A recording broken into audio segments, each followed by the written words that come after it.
Now, if you remember this story that we've read in English, because now we're going to start on a translation of the Pirush of Rav Shik from the Sipurei Maasiot of Rabbi Nachman, and we'll start talking about it.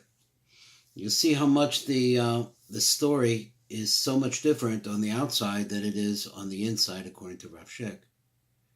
So the story starts off with a lame son whose father told him to water trees before he died, and then the lame son, there was brothers and sons and so on and so forth.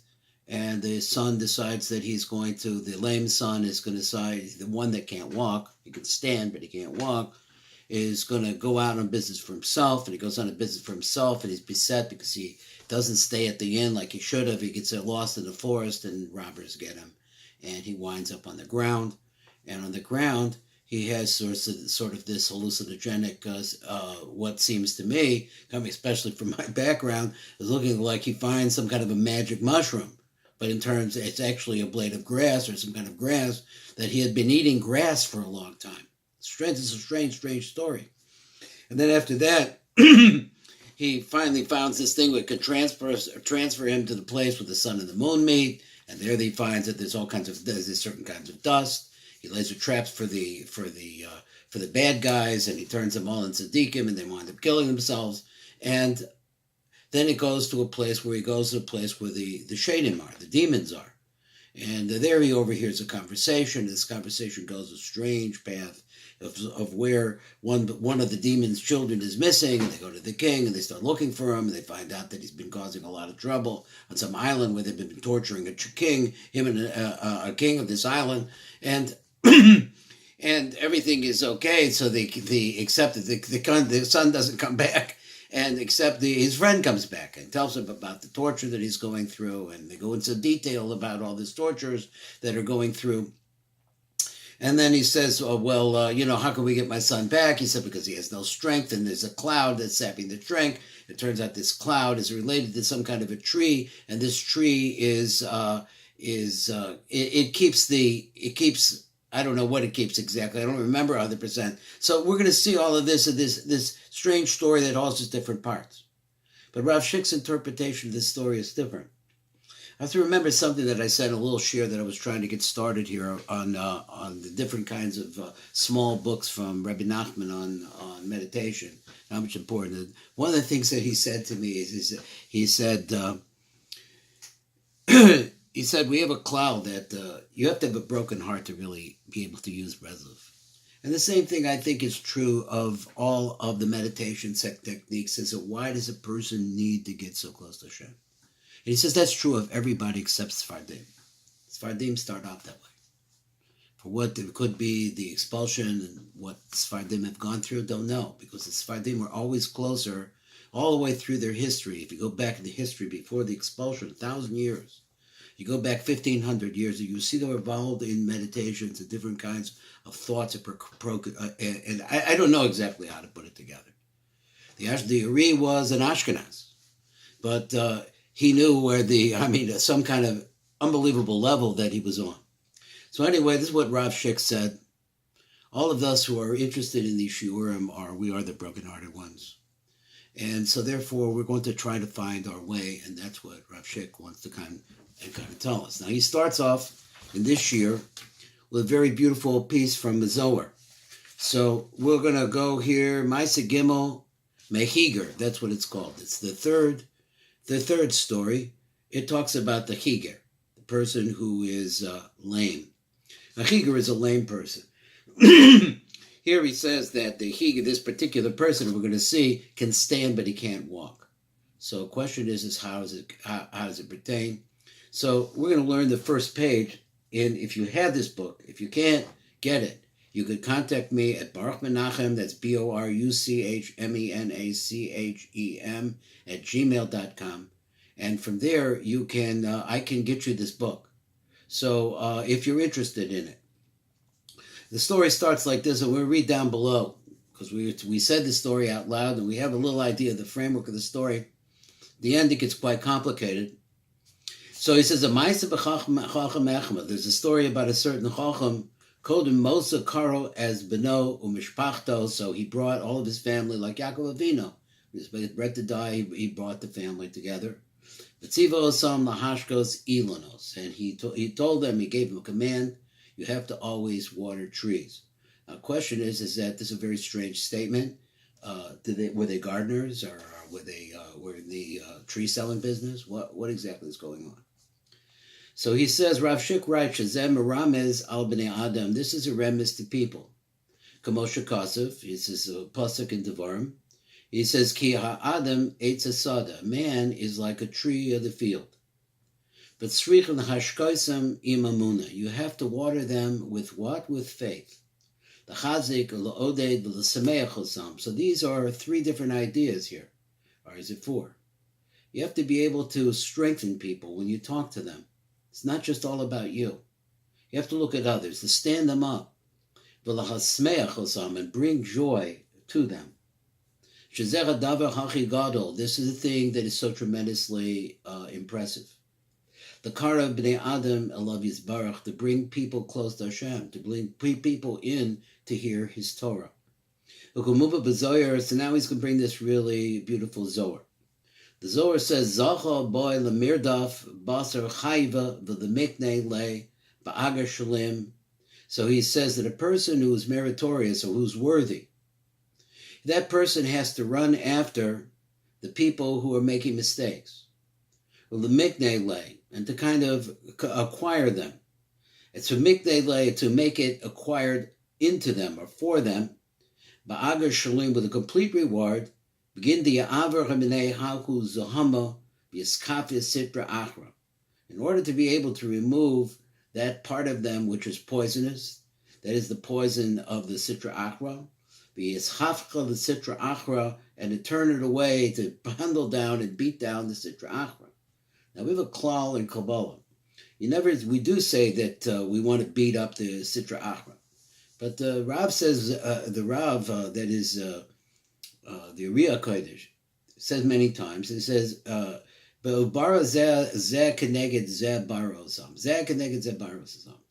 if he made Kedusha, he also made Tahara, Tuma rather.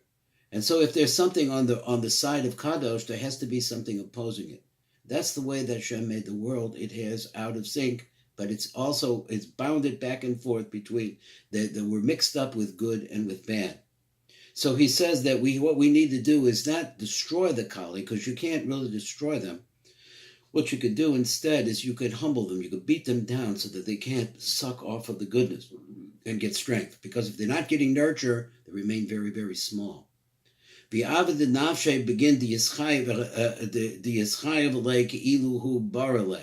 You have to get so involved with other people. It's as if you're creating them, creating something into them. And this is really the great praise, which elevates the name of Kudosh Baruch Hu.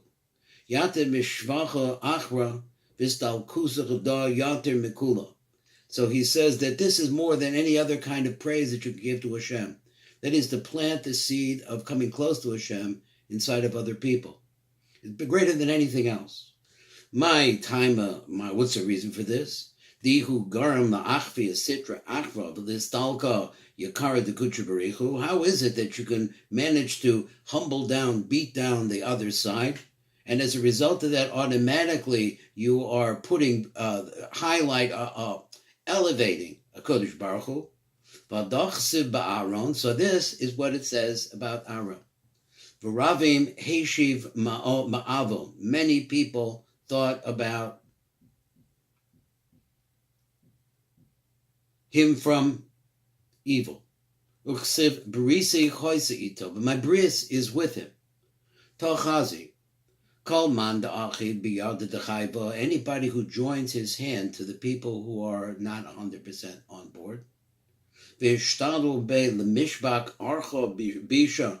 That you work with them in order to send away, to banish the archo bisha, the way of evil. Ihu istalek betlas silukin. This person is elevated in 3 different kinds of ways. Madalo istalek hachi barnash achra.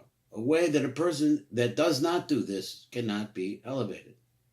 Garim la'achvi sitra achra. One thing is that he humbles and beats down the other side. And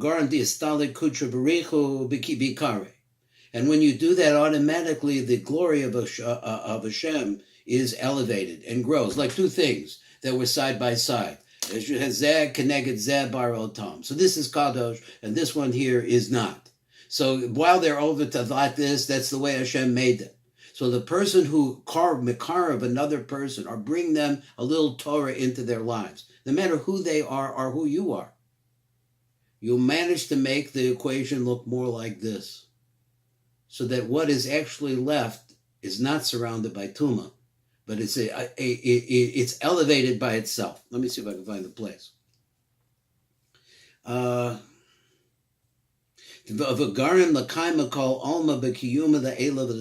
as a result of this, you call the whole universe to be established and be firm from the top to the bottom, to the top and the bottom.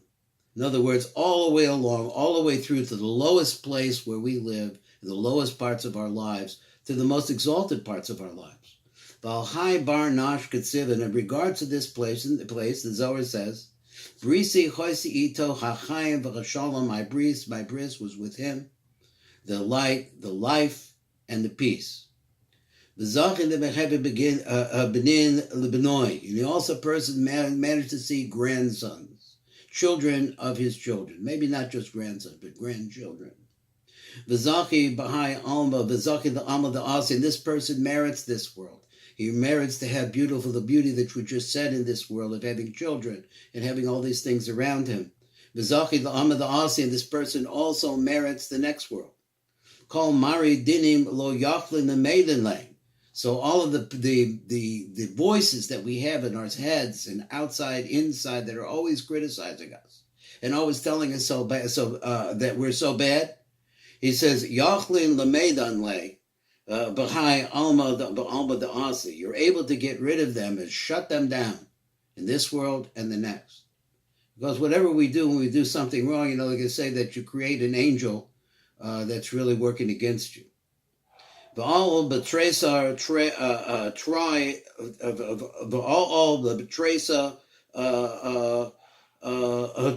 The person goes up through 13 gates for less man the yimcha biyad, and nobody can stop him.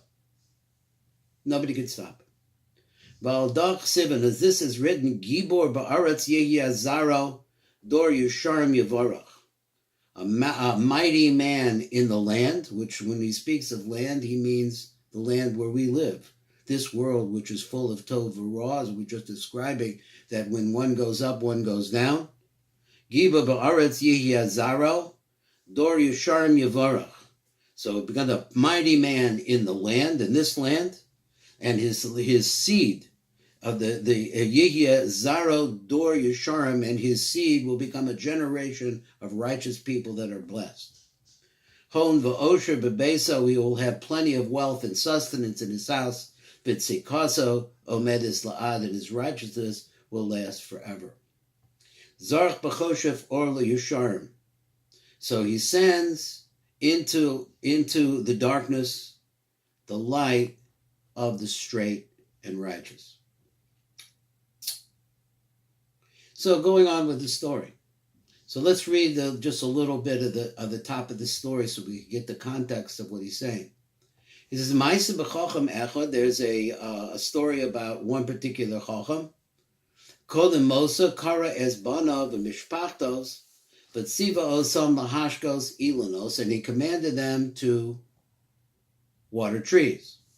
So we understand the trees are us. So we have to spread these things out. We have to make it possible for simple people to come and learn Torah. Gam yesh lachem reshus, and we also have them. These were. This is the next words of the line. Lasok b'shar panasos. So he didn't say that all you have to do is be a gardener. He says you may have to do something else that might not be your way.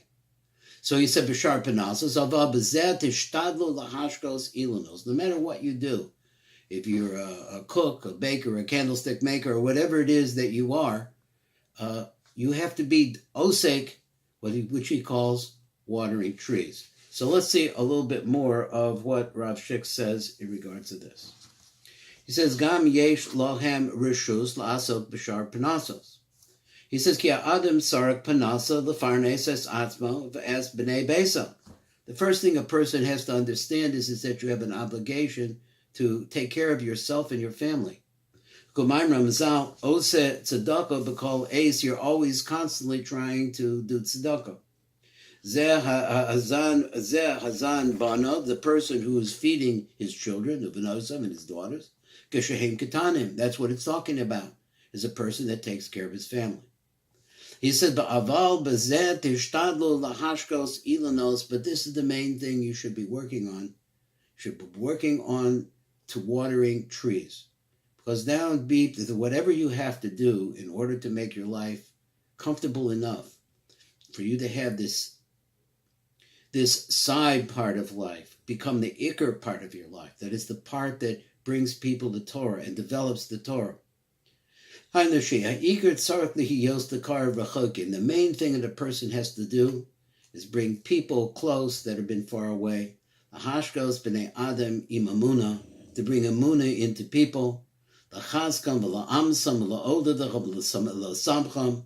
strengthen them, to stand them up, to give them fortification, and to make them happy. Then the story goes on. The story says, he died. He left sons, the ones he told that should be watering trees. This is the reason why that person needs to have children. And so that he should have some inheritance and give something, the leftovers, to them. Not an emptiness where they created to live and to develop, and the Sheves Yitzara. So I guess I know what Tzara means. Tzara means maybe what they need to do. He brings this in Lukuti Maran.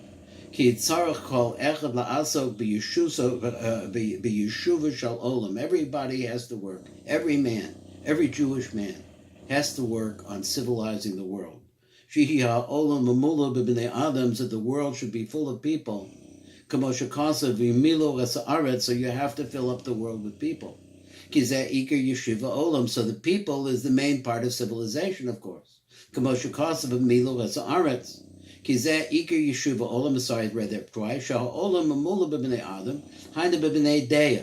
it mean by Adam? He says men of Das. So he says, so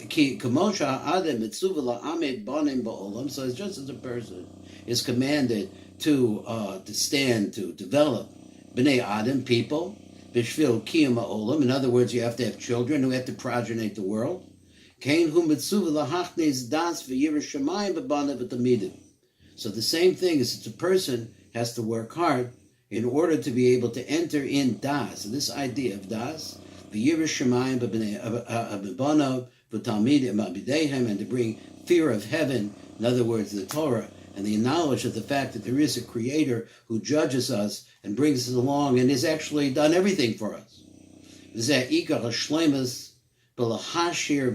this is the main thing that you have, that when you bring children and you have children left over after you, that these people should be have the fear of Hashem, and people who consider his name as something so important.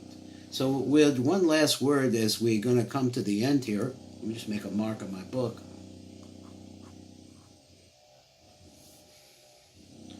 We know from our Sod class that the word Adam is a gematria of 45. 45 is the milui of the name of Hashem of Alafim. So that's spelled Yud Vav Dalet, Hey Aleph, Vav Aleph, Vav, Hey Aleph. So he says that when that is full of Das, because Das, in the understanding of the picture of the body, is that the name Ma, this is called the name Ma, which is gematria of Adam, is your body. It's the physical sense. It's called the Zayin Tachtonos. Chesed Gevurah Tiferes Netzach Hod Yisod. And then the last one would be Malchus.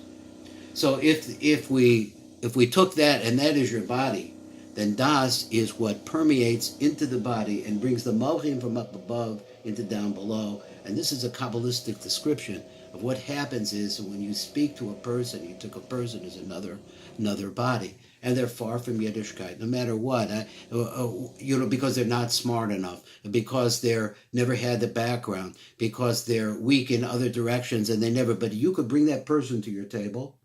So in that particular case, that you see that you're actually bringing das from way up above into the goof, which is the body of the person.